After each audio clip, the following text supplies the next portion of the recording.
아멘. 오늘은 혼자 인생길을 걷는다고 느껴질 때, 혼자 인생길을 걷는다고 느껴질 때라는 제목으로 같이 말씀의 은혜를 나누겠습니다.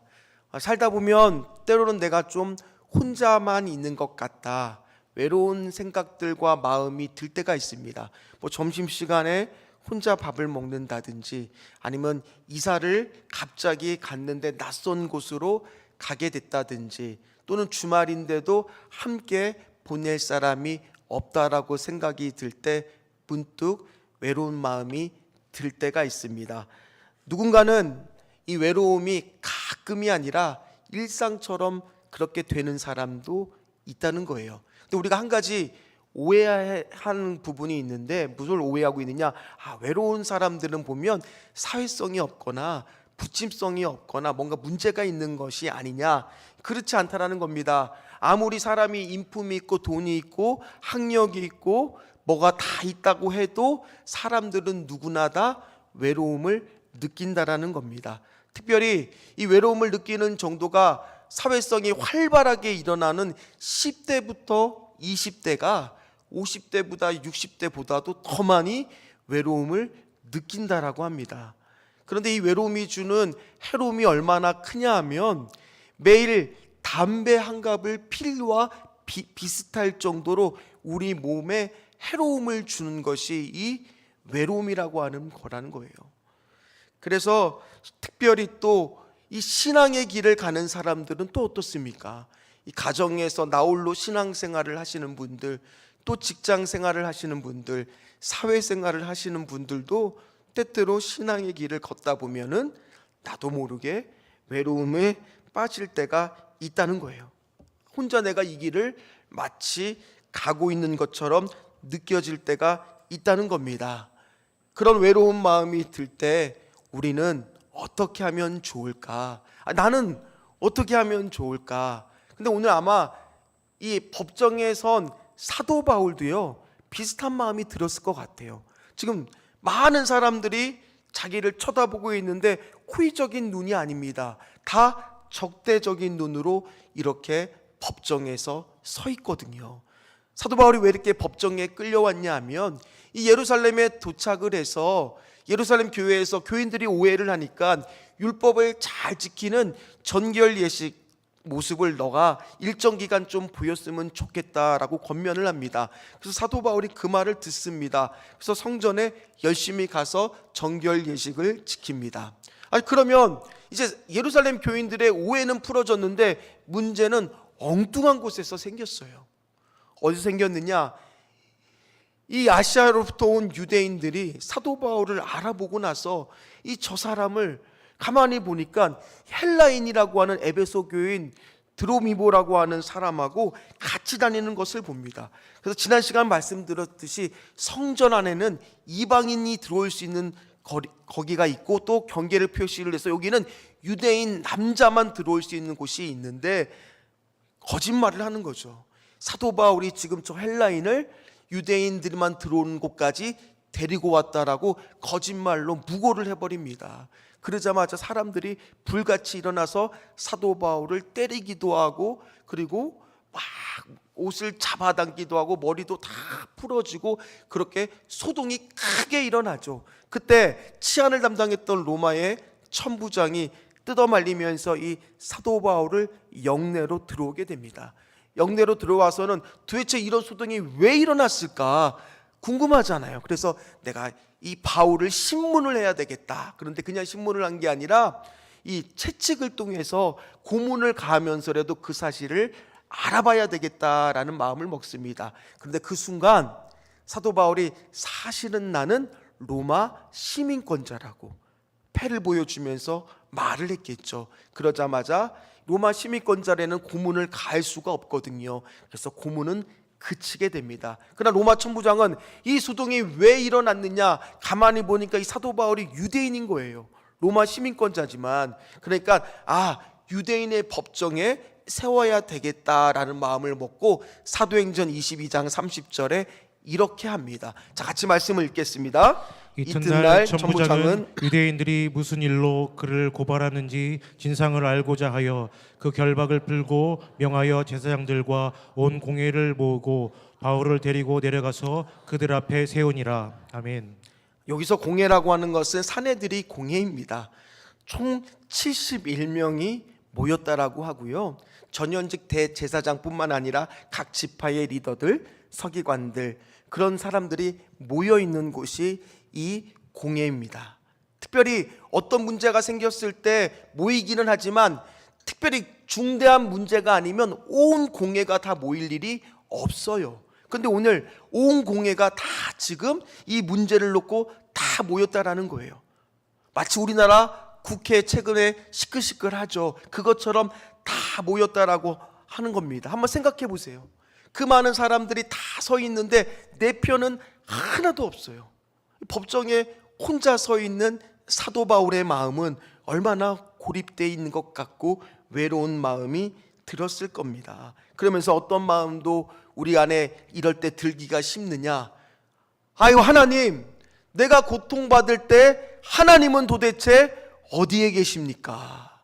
그런 마음이 우리가 신앙생활을 할 때도 들 때가 있어요. 예수님을 믿고 있지만은 때로는 고통 가운데 있다 보면 하나님이 나와 함께하지 않는 것 같고 내가 버려진 것 같은 그 심한 외로움을 느낄 때가 있습니다. 실제로 내 약함이 축복이라고 하는 이효진이라고 하는 분이 쓴 책이 있어요.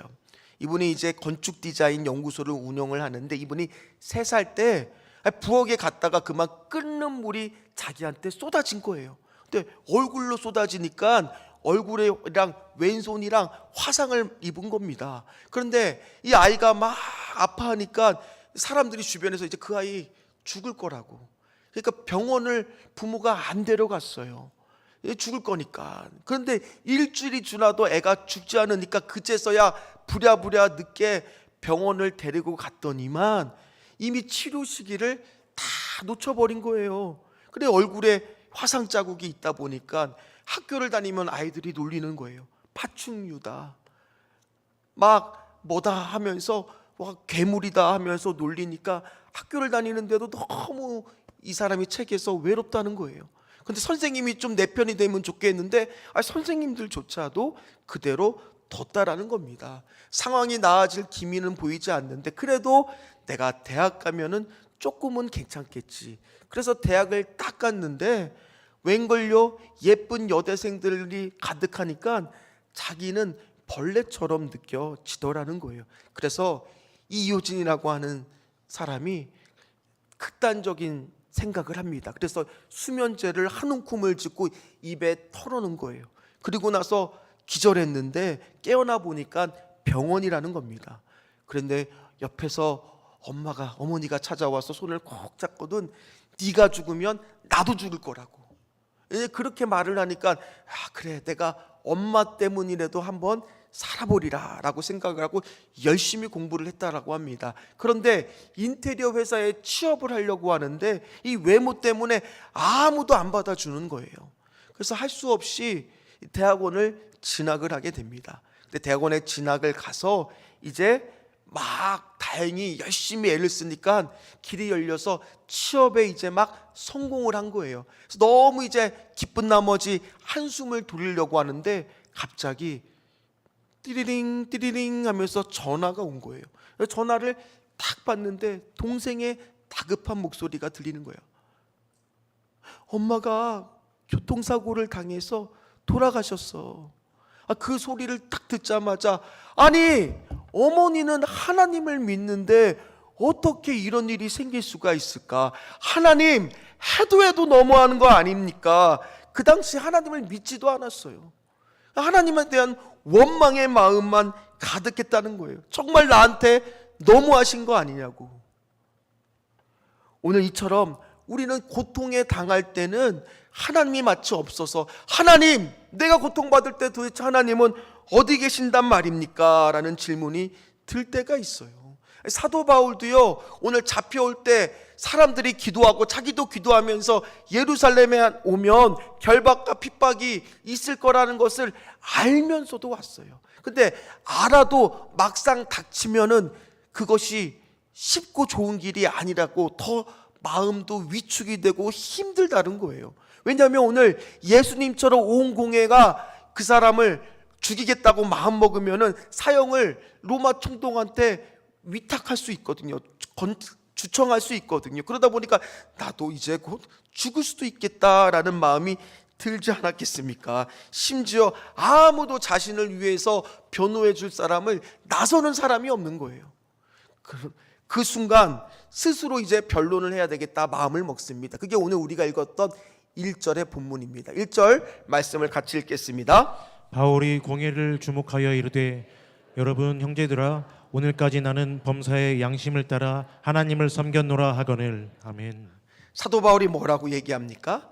나는 양심에 따라 최선을 다해서 하나님을 섬기는 사람이다. 이제 말을 좀 시작하려고 하니까 갑자기 대제사장 아나니아가 저놈의 입을 막아버려라 그러는 거예요. 왜 입을 막아버리라고 했냐면 이 아나니아라고 대제사장이 누구냐면 20여 년도 더 전에 사도 바울이 다메섹으로 이 예수 믿는 사람들 잡으러 갈 때 허가증과 인가를 내준 사람이 이 대제사장이에요.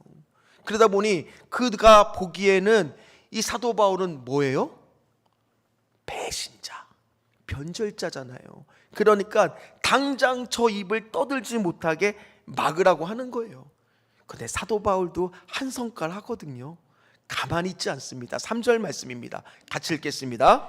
바울이 이르되 회칠한 담이여 하나님이 너를 치시리로다. 내가 나를 율법대로 심판하고 하고 앉아서 율법을 어기고 나를 치라 하느냐 하니. 아멘. 회칠한 담이여 이 위선자 같으니라고 율법대로 바르게 심판한다고 하면서 율법을 어기면서 나를 심판하려고 하느냐고 막 이야기를 하려고 합니다.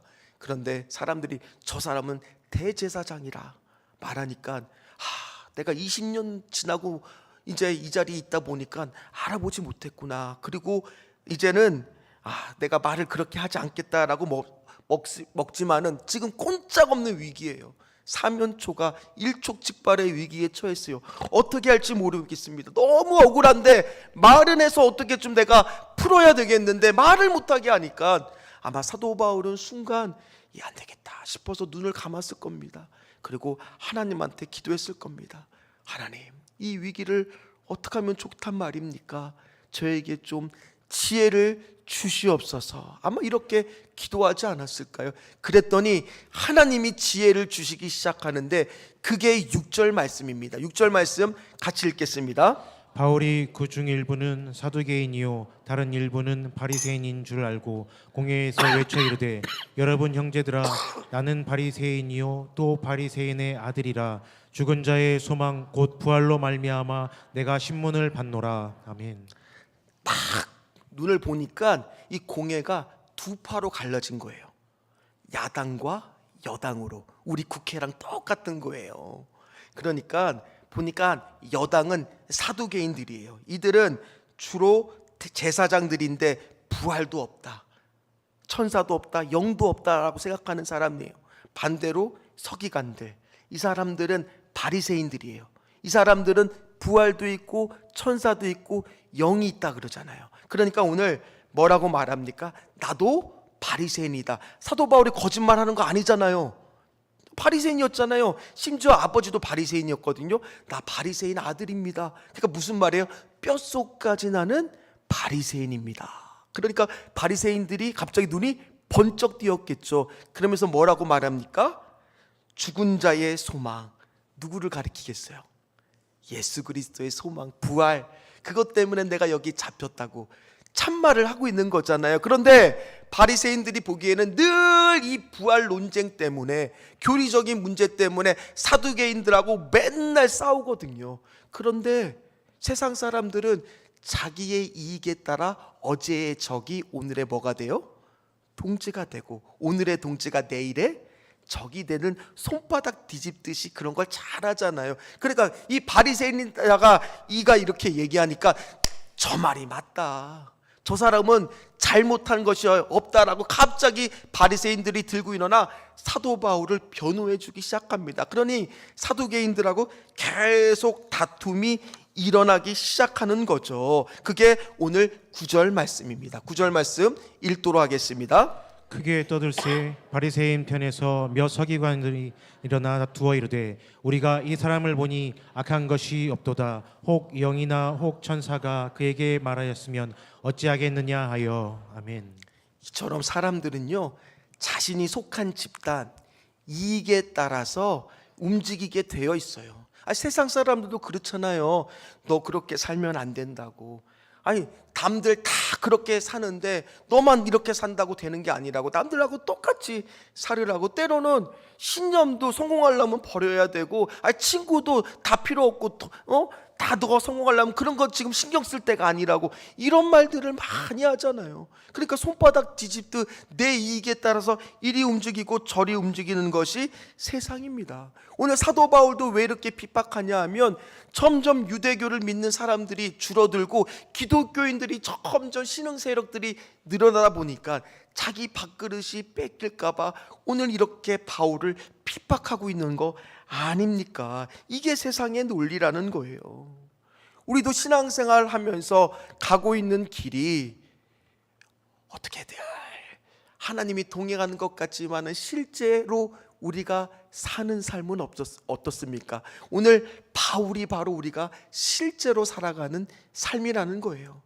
내가 직장 생활하면서 예수님 잘 믿어보겠다라고 생각을 하면 당장 회식에 가서 술을 권하는데, 나는 예수 믿는 사람이라고 술을 안 먹겠다라고 말을 하면 너가 오니까 회식 분위기가 망친다고 핀잔을 얻기도 하고, 또 회사에서도 뭔가 안 좋은 일이 생기면 그들끼리 술 친구들끼리는 똘똘 뭉치고 나는 왠지 고립된 것 같고 떨어진 것 같아서 힘들게 그렇게 신앙생활 하는 분도 있을 수 있잖아요. 그럴 때 느끼는 게 뭐예요? 신앙의 길을 가는데 외롭다.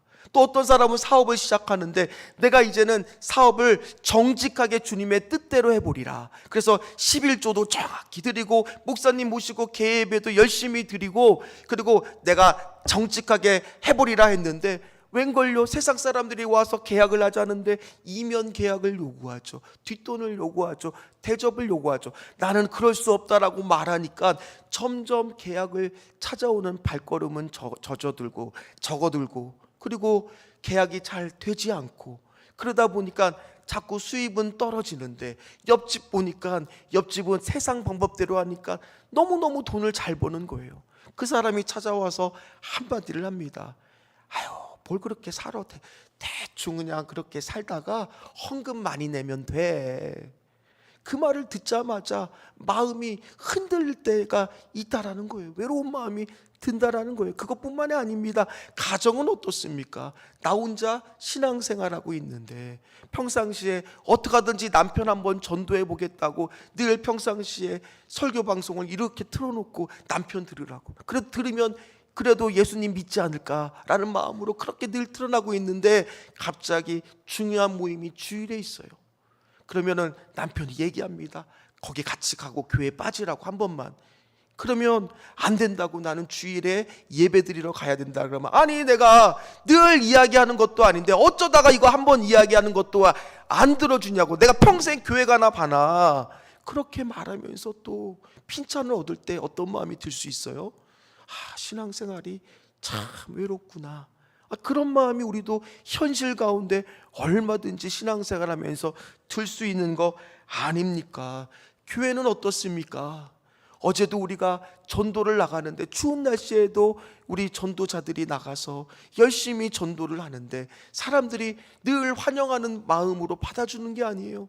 날씨가 추운데도 그렇게 애쓰고 수고하는데 외면하거나 또는 모른 척하거나 거절했을 때 드는 마음이 어떨 때가 있느냐. 참 신앙생활이 좁은 길인데 외롭기도 하다라는 마음이 들 때가 있지 않겠습니까?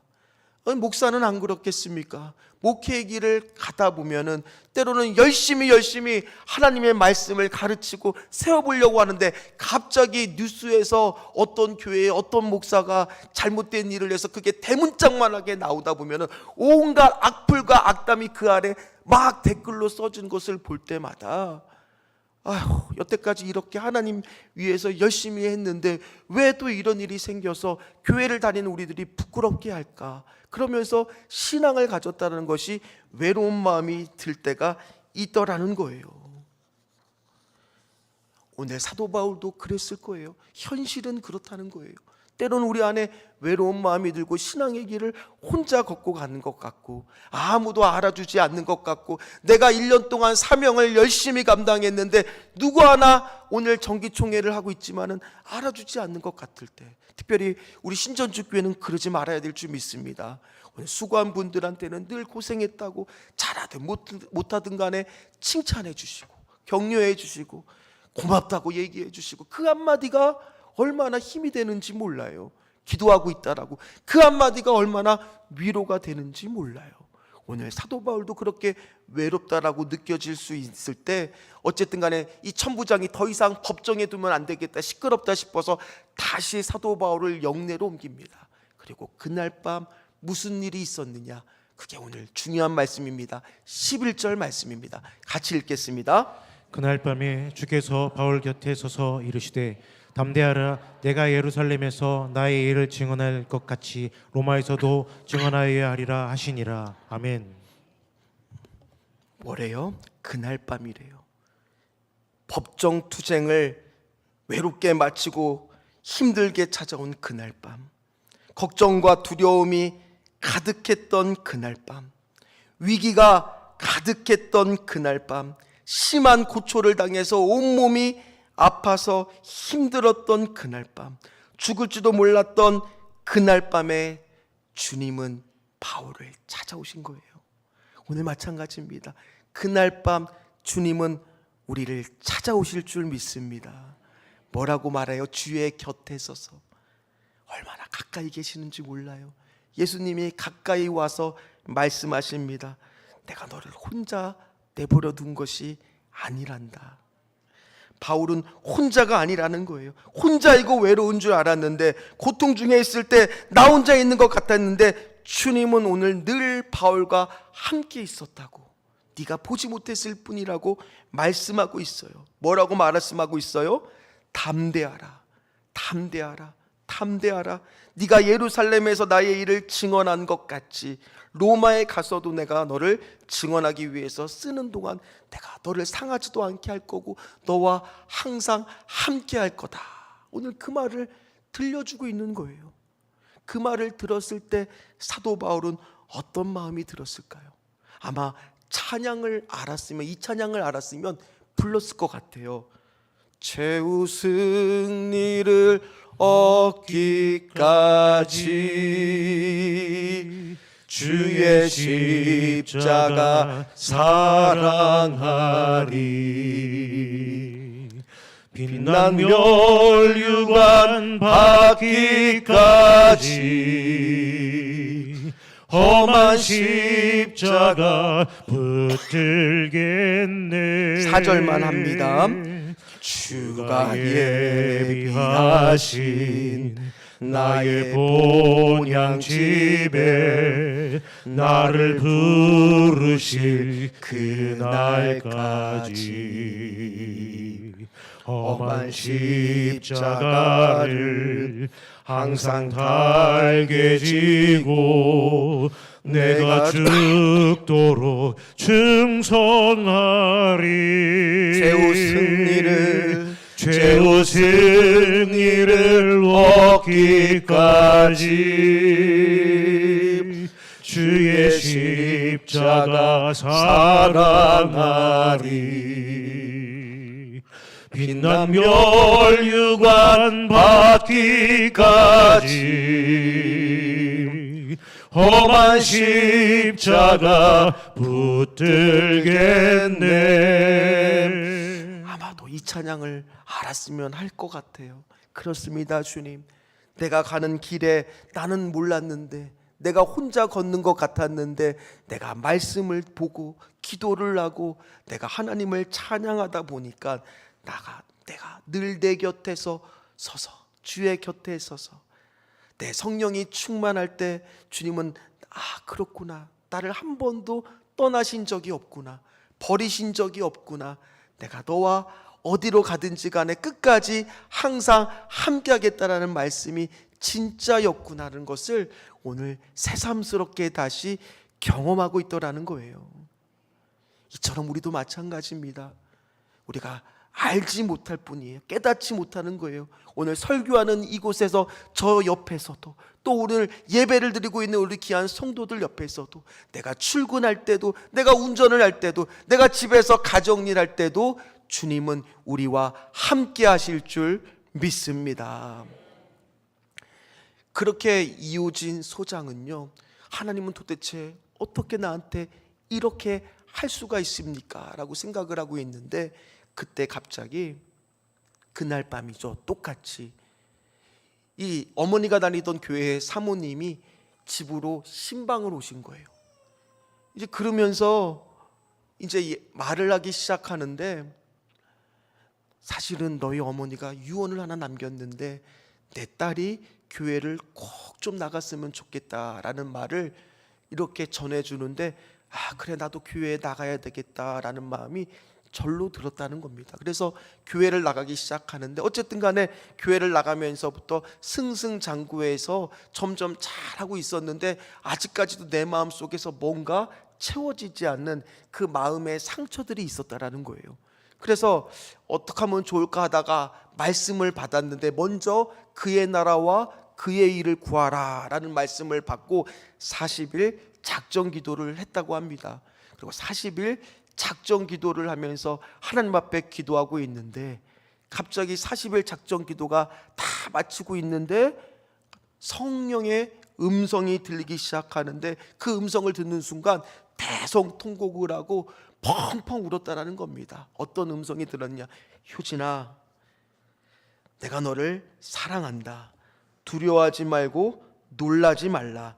강하고 담대하라. 내가 세상 끝날까지 너와 함께하겠다라는 성령님의 강한 임재 가운데 말씀에 응답을 받고, 그 다음부터 내 안에 있었던 그동안 낮은 자존감, 열등감, 상처들을 다 씻어내게 돼서 세상이 달라 보이기 시작했대요. 아름다워 보이기 시작했대요. 그리고 나서는 자기가 이렇게 달라지니까 자기가 어떤 일이 또 생겼느냐, 아니 자기가 쓴 책을 보고 웬 남자가 이메일을 통해서 데이트 신청을 했대요.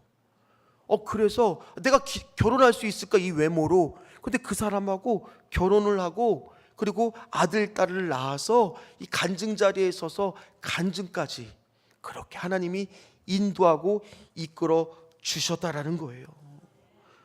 오늘 우리도 마찬가지입니다. 누군들 신앙의 길을 걷는 동안 외로움을 한 번도 안 느끼는 사람이 있겠습니까? 저도 얼마 전에 우리 성도들이 콜록콜록 기침을 한다고 하니까 얼마나 걱정을 많이 해주시는지 여기저기서 그냥 찾아와서 목사님 하는데, 제가 외로움을 느낄 틈이 없는데 뭐에서 느끼느냐?